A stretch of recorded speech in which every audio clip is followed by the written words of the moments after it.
मामला इटावा के बड़पुरा विकासखंड के अंतर्गत नगला पीर का है, जहां पर कुछ ग्रामीणों ने शिकायत की थी कि उनके गांव के सरकारी प्राथमिक स्कूल में बच्चों को खाना नहीं दिया जा रहा है, ना ही रसोइया को खाना बनाने दिया जा रहा है। जब वहां पर जो हकीकत सामने देखी गई तो देखने को मिला कि दिन के 12 बजे तक भी रसोई घर का ताला नहीं खोला गया और लंच में कुछ बच्चे घर से खाना खाकर लाते हैं और वहीं स्कूली बच्चे शौक के लिए जो है वो स्कूल से बाहर जाते हैं।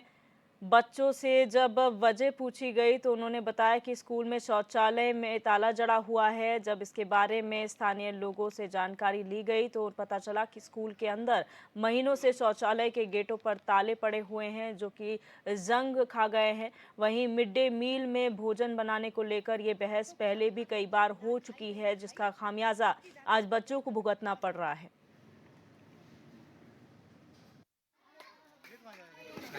मैं जलेब श्री कहाँ रहते हैं आप? सैदपुर नगला पीर जी। यहाँ पर रसोईया का काम करते हैं, नहीं बनने देती हैं, ऐसा ही करती हैं। सामान नहीं देती हैं और जबरदस्ती मांगो तो खाना नहीं बनेगा। ये कौन नहीं बनने देता? शाहीन बेगम बेगम कौन है उसकी? वो हेड हैं। गलती यही है कि खाना जबरदस्ती, कल हमने 200 ग्राम 1 किलो दाल देती थी 100 बच्चों में, तो हमने कल 1 किलो दाल और 200 ग्राम और ले ली। जबरदस्ती 2 चमचे तेल डाल दिया और 1 चमचा आधो चमचा डालने देती थी। एक गुस्सा मारे थोड़ी जरा सी एक कटोरी दाल बची, इसने मुझे खाना नहीं खाने दिया। बोले नहीं खाओगी। मतलब कि मैं बच्चे खा चुके थे, बच्चे पूरे खा चुके। उसके बाद बच्चे उसके बाद बची दाल अच्छी नहीं बनी, हींग व नहीं तो धनिया। किस हाँ, कारण? जो सामान राशन नहीं दिया था, ना धनिया दी, ना जीरा दिया, ना कोई टमाटर नहीं देती हैं। तो कल हमें जबरदस्ती आदे तो बच्चों ने ऐसा खाया तो खा लिया। बस एक कटोरी दाल बची, उस पे लगभग हो स्कूल गया। स्कूल में कितने बच्चे आते हैं? लगभग होंगे 100 तो ऊपर है, मतलब 100 हो जाता है, कितन 90 हो जाए, 100 हो जाए रोज की कितना ना। आलू आता है, कितना दूध आता 1 है? किलो आलू, 2 किलो आलू और अब तो खैर 2 किलो दूध आता था, 3 किलो 4 किलो हो गया। थोड़ा 100 बच्चों में नहीं तो बांटी जा 4 किलो देती। दूध फलों को वो केला आते हैं, सड़े हुए केले, बच्चों से पूछी जाए कि हम झूठ बोलते हैं, तो बच्चों से पूछी जाए कैसे फल आते हैं।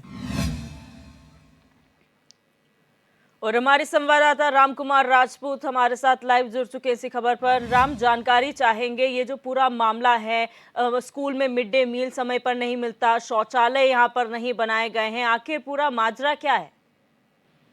शिवदत्ती देखिए, कहने के अगर देखा जाए, उत्तर प्रदेश सरकार लगातार इस शिक्षा के मंदिर को, एक शिक्षा को लेकर बढ़ावा देने के लिए लगातार प्रयास करती हुई नजर आ रही है। तो कहने के देखा जाए, जनपद इटावा के बड़पुरा ब्लॉक क्षेत्र के नगला पीर का ये मामला है।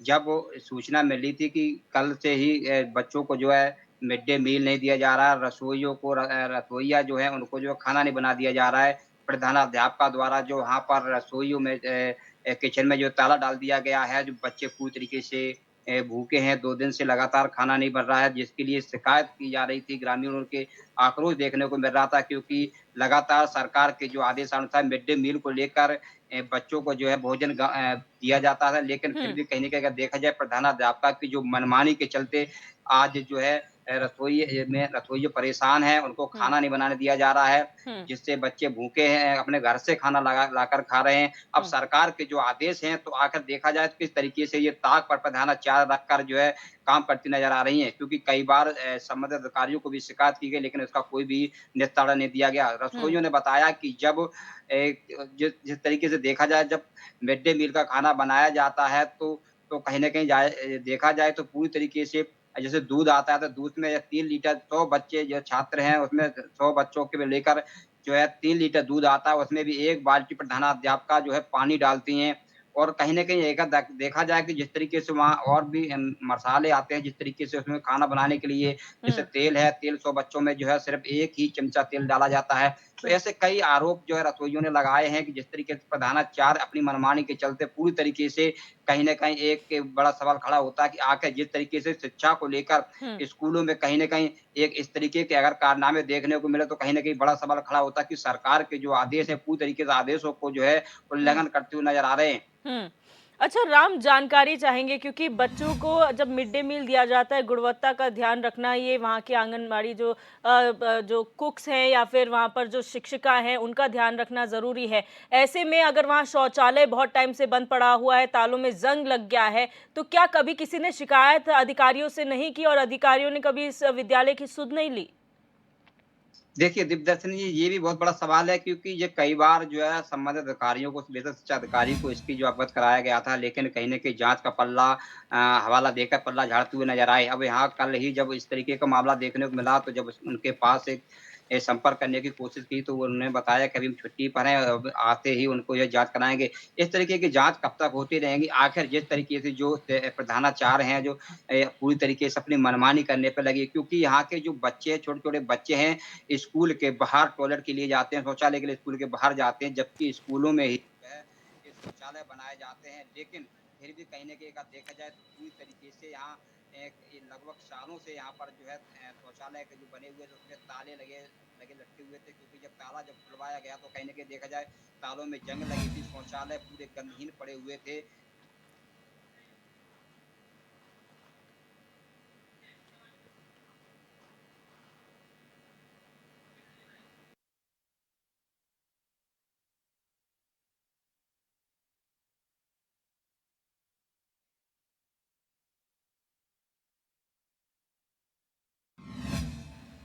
प्रधानाचार्य से भी जब बात की गई तो वो एकदम जो है सुनते ही पूरी तरीके से आग बबूला हो गई और आरोप लगाते हुए नजर आईं।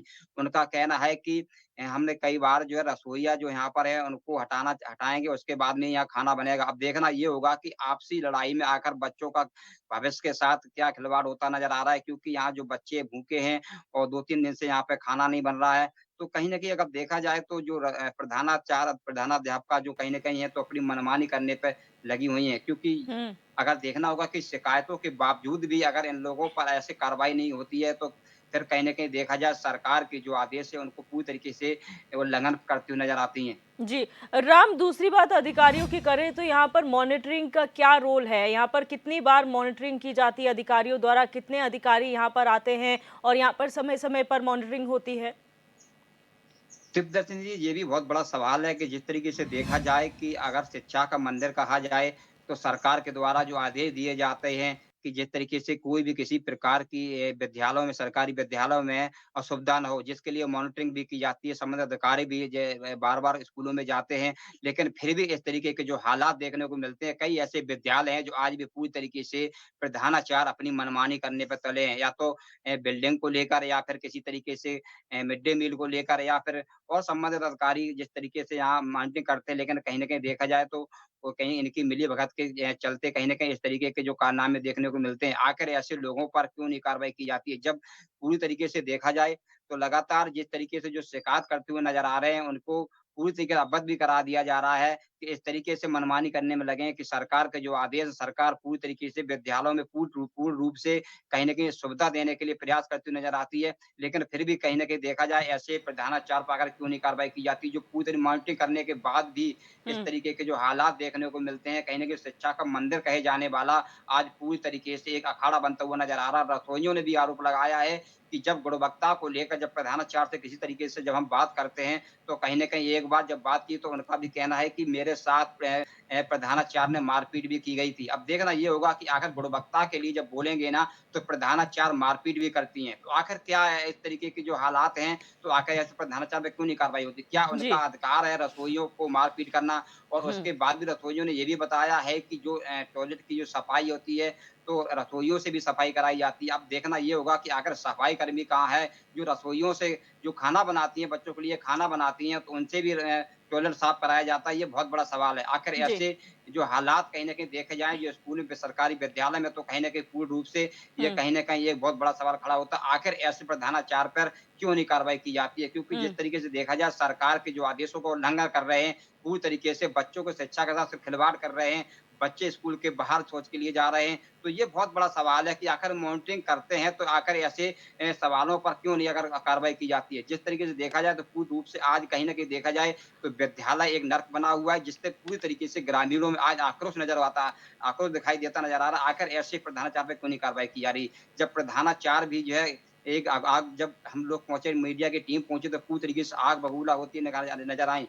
कि उनका कहना था कि बिना मेरे परमिशन के आप लोग स्कूल के अंदर कैसे आ गए। अब ये देखना होगा कि मैंने जब उनसे बात की, देखिए मेरा अधिकार है कि किसी तरीके से कोई बच्चे परेशान है या किस तरीके से आपकी असुविधा बच्चों हो तो पत्रकार अपनी इसमें जो है एक मॉनिटरिंग कर सकता है, कवरेज कर सकता है, लेकिन फिर भी कहीं न कहीं अगर देखा जाए एक बड़ा सवाल जी, खड़ा होता है कि आखिर ऐसे बिल्कुल। प्रधानाचार्य पे क्यों नहीं कार्रवाई की जा रही है? बहुत शुक्रिया राम हमारे साथ जुड़ने के लिए।